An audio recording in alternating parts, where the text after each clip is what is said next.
Assalamualaikum warahmatullahi wabarakatuh dan selamat sejahtera kepada semua pelajar. Okey, jadi pada hari ini kita akan pergi kepada bahagian putaran dalam pelbagai perwakilan dalam bab yang ke-11 berkaitan dengan transformasi aksometri. Yang lepas kamu dah salin bahagian nota yang ini.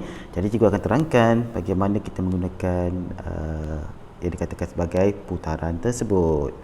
Okey. Jadi dalam putaran ini kita ada perlukan beberapa bahagian yang penting iaitu dalam putaran tu dia mesti ada pusat putaran tersebut, dia mesti ada sudut dan juga arah putaran dia. Okey. Seperti ini yang ditunjukkan seperti dalam gambar raja di bawah ni. Macam gambar apa ni? Gambar jam Okey, gambar jam di mana dia ada pusat. Pusat ni mana? Pusat kat sini. Ni kalau kat jam ni kita nampak dia ada tengah-tengah itu dinamakan satu pusat kan, dan kita nampak ada jarum ini ada jarum dia, jarum yang selalunya jarum ni okey dia akan bergerak mengikut ini ke bawah ni. Ni dinamakan arah putaran dia. Kalau jam selalu pergi ke sinilah. Cuma kalau dia untuk bahagian ini putaran ni, dalam bab putaran bahagian ni dia terbagi kepada dua, iaitu putaran tu kalau putaran tu ikut arah jam. Okey, kalau kita tahu jam ni akan belok ke kanan ni kan, tetapi lagi satu dinamakan arah lawan jam, terbalik pula daripada arah yang selalu kita gunakan untuk jam tersebut. Dia dua, satu ikut arah jam, ini arah jam, satu lagi adalah lawan jam. Okey, arah jam tu macam mana? Yang ikut jam punya putaran. Itu dinamakan arah jam. Yang lawan jam tu yang kalau terbalik daripada arah lawan jam tersebut dinamakan lawan jam. Okey, berkaitan dengan sudut yang ini, sudut ni kalau biasa dalam satu bulatan dia ada 360 darjah. Okey, kalau separuh daripada tersebut, kalau ini ke sini adalah 180 darjah. Itu yang saya katakan sebagai sudut tersebut. Jadi sudutnya selalunya digunakan sama ada dia gunakan 45 darjah atau 180 darjah, ni yang biasa digunakan. Tapi boleh saja digunakan sudut-sudut yang lain untuk menentukan suatu putaran. Okey, contohnya kalau di contoh 18 ni kamu tulis ni. Okey, dia ada bahagian dua bahagian yang ni.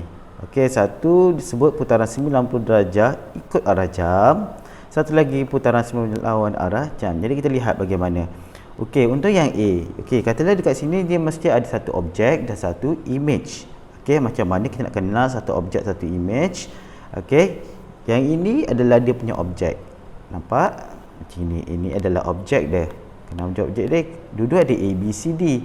Yang ini pun ada A, B, C, D. Cuma yang ini dia ada tandakan. Dia ada tanda untuk bahagian untuk image. Untuk objek tersebut. Jadi kita tahu sini adalah dia punya objek, yang ini adalah dia punya image. Okey. Jadi selalunya objek akan bergerak ke image.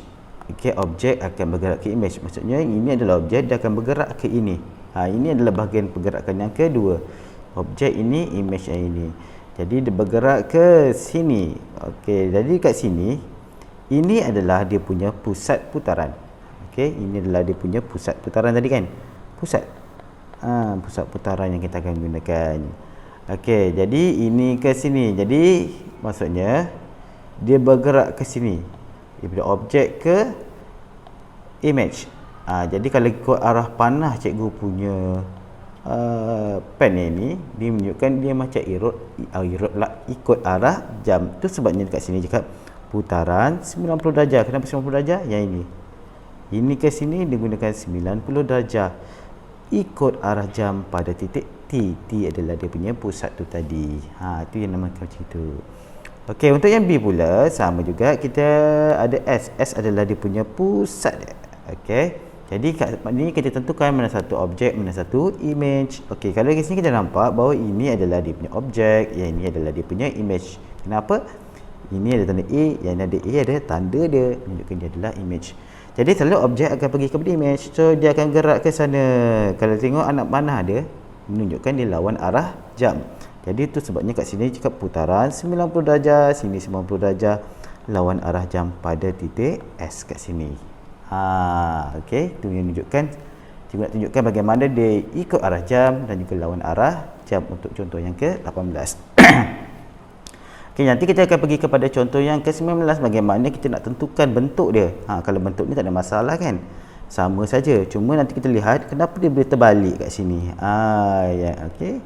Yang ini kenapa B kat sini, kenapa tak D kat sini, kenapa tak D kat sini? Kenapa berbeza pula? Kenapa disebabkan putaran. Ini lagi bentuknya berbeza. Macam mana kita dapat bentuk tu? Jadi kita akan pergi kepada contoh yang ke-19. Okey, pada contoh yang ke-19. Ini contoh yang ke-19. Okey, nanti cikgu akan berikan satu video lain pula. Sekejap lagi Sekarang cikgu nak tunjukkan bagaimana kita nak buat satu putaran. Okey, menggunakan kertas seperti yang dalam contoh apa ni, contoh 19 tu.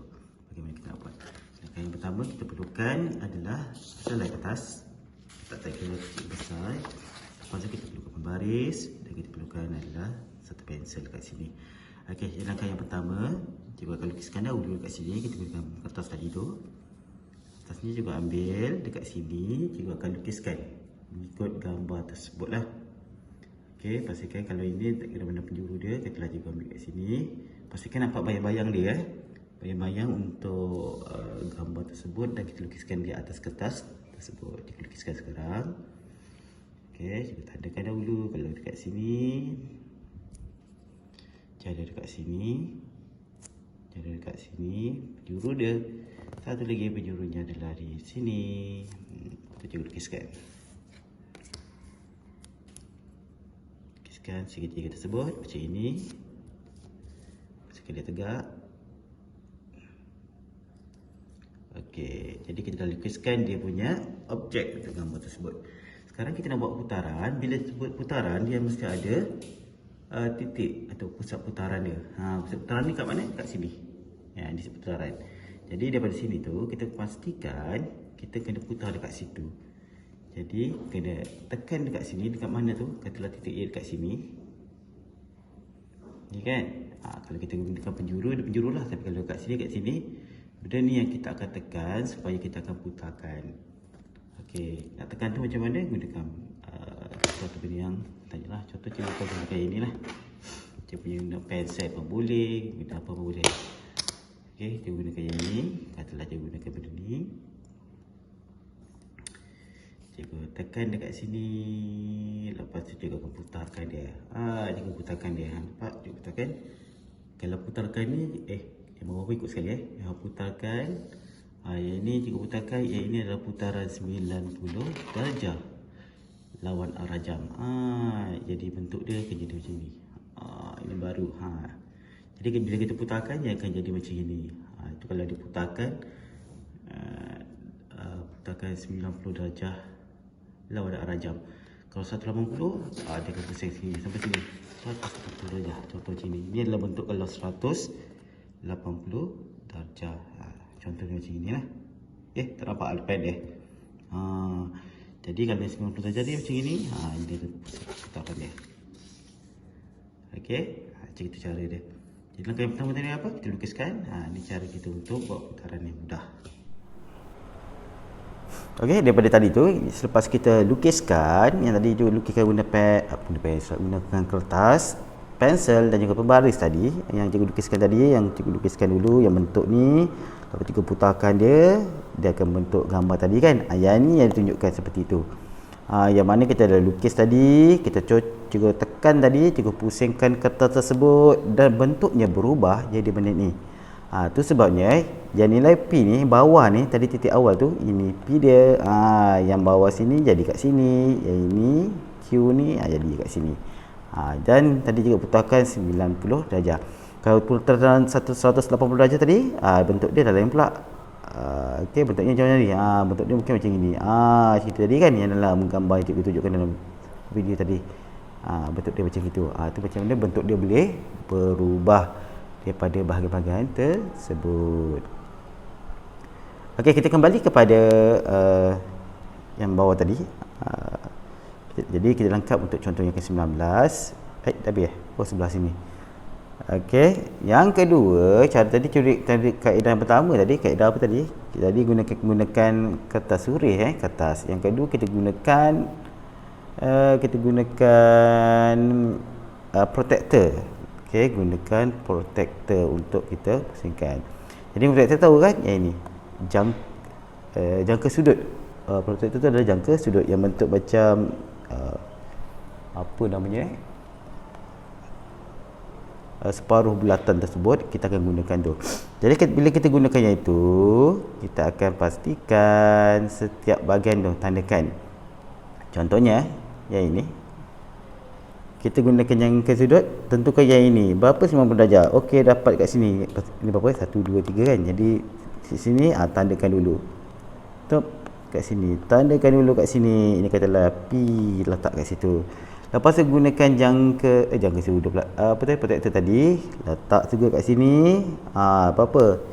1 2 3 4 5 6. Okey. Jadi gunakan jangka sudut tadi 90 darjah, kira balik 1 2 3 4 5 6. Jadi dekat sini. Ini adalah untuk dia punya. Seterusnya cari pula yang ini Q. Cari 90 darjah dia kat mana, macam tu. Jadi macam mana 90 darjah dia? Dekat sini. Jadi kira kita dapat dekat sini. Ini adalah Q. Mungkin nanti kita gunakan jangka lukis pun senang juga untuk membuat ini. Jadi bila kita dah tandakan tu, baru kita lukiskan gambar, sambungkan titik-titik tersebut. Gunakan pensel. Kenapa tak tegak? Pembaris dengan pensel. Saya sengit pula yang bawah tu. Boleh tak gelakkan? Masih boleh. Okey. Jadi ini bentuk cara yang kedua, gunakan jangka apa? Jangka sudut ataupun protektor. Buat satu per satu. Yang ni pun dia tunjukkan yang ni yang kita salin hari tu, caranya macam itu. Okey. Jadi rasa boleh faham untuk yang itu. Okey, jadi pada hari ini kamu akan buat latihan dekat muka surat berapa ni? Muka surat 229. Okey, buat yang ini. Soalan nombor 1. A, B, C, D. Okey, ini cari titik aja, titik saja. Tak payah nak lukis macam ikan sangat, asal nampak bentuknya sajalah. Okey, lepas tu nombor 2 kita buat A, B, C, D.